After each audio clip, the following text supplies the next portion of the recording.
All right, in video 3, we're going to create a contact set. So again, I'm going to go open. Remember, I'm following everything that's simply there. And I'm going to go to my inventor folder, cylinder 2, and I'm looking for cylinder body sub underscore ASMY. So cylinder body sub assembly. Now, what they've done is they've given you the piston and all those parts that are already together. So they've already been drawn, they've already been created, and they've already constrained these parts together, so they're here. What to do to see is if we can constrain this and insert it into that cylinder clamp assembly that we've already created. So we need to do a couple of things. The first thing that happens, and again, if you read instructions, it takes you through. If I grab the piston shaft here, that blue piston shaft, see, notice how it goes on the axis, but it's going way outside of the field that I want it to be able to go in. So that constraint is just not going to work for us. So we're going to use something that's called the active contact solver. So I'm going to inspect, and I click here to turn it on and off. Really what you're doing when you use this one is you're kind of like, you're telling it, the inventor, to look at the objects, to look at the parts that have been assembled and put together, and to logically assume where should they go, where should they stop. And that's what we're telling it to do. So I'm going to do this, and I'm going to do it for the cylinder head cover front, back, and piston. So I go to cylinder head cover, right click, and click contain and create a contact set. Back, right click, contact set, piston, right click, contact set. So that now when I grab that blue piston, notice how it's now not just going all the way out to that side. Now if I move my mouse really quick, I can still do it. So the contact set is great, but it's not a 100% foolproof, because if you move the mouse, you can still cause it to do some pretty crazy and wild things, which we don't want it to do. So now if you find that if this is off, I want you to notice how it just goes everywhere.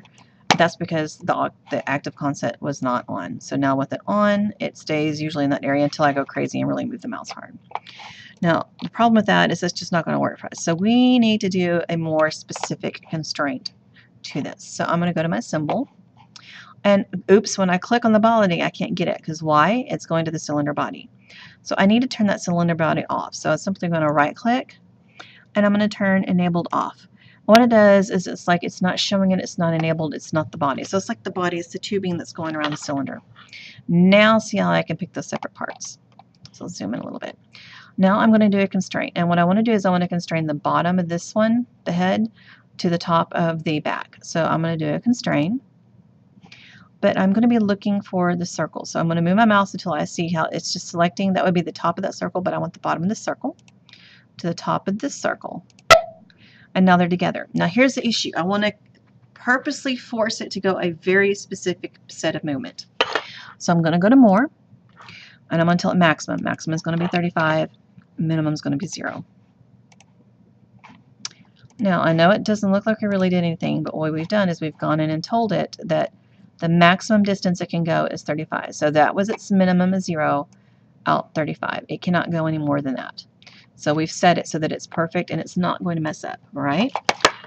So now we're going to go on to the next. So we've got it assembled, and we've got it the way we want it to go. This is great and awesome. Now what we're going to want to do is we're going to want to combine these two together.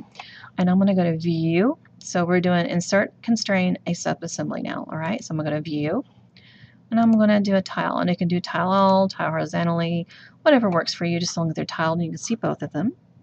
And I want to get this over into here without having to insert assembly and all those different things. So what I do is I make sure, one, I have that picked.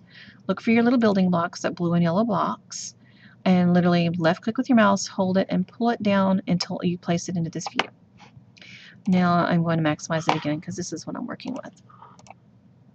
So now I have the two together, and now I need to do some more constraints. I need to place things together so that they work together.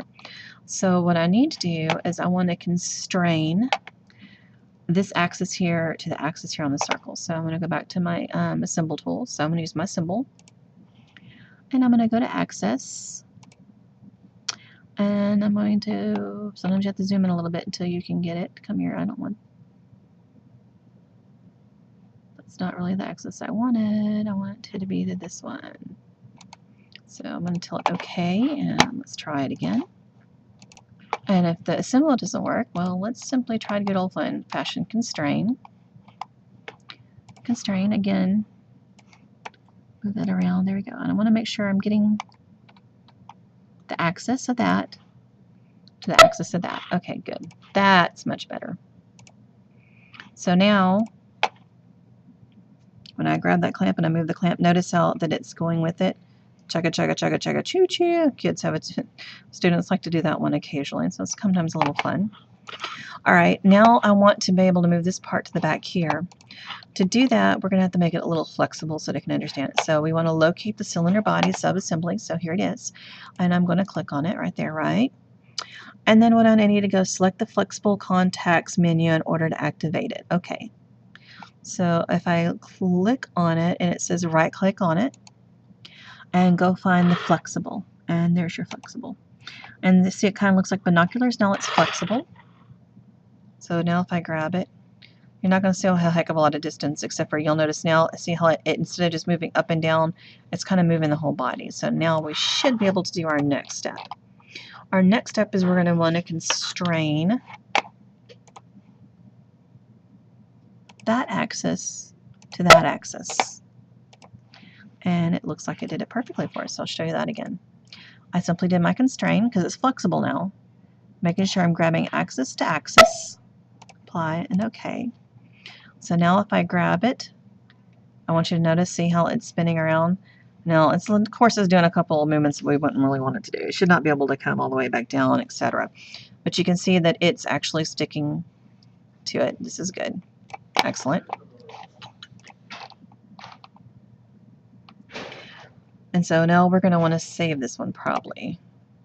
I like to get to a point where I save it periodically so that I don't lose it. So, all right, so let's, before we go into the next part, let's just go ahead and save this because we now have it together. So it's a cylinder underscore clamp, yes. Okay. And they've been saved.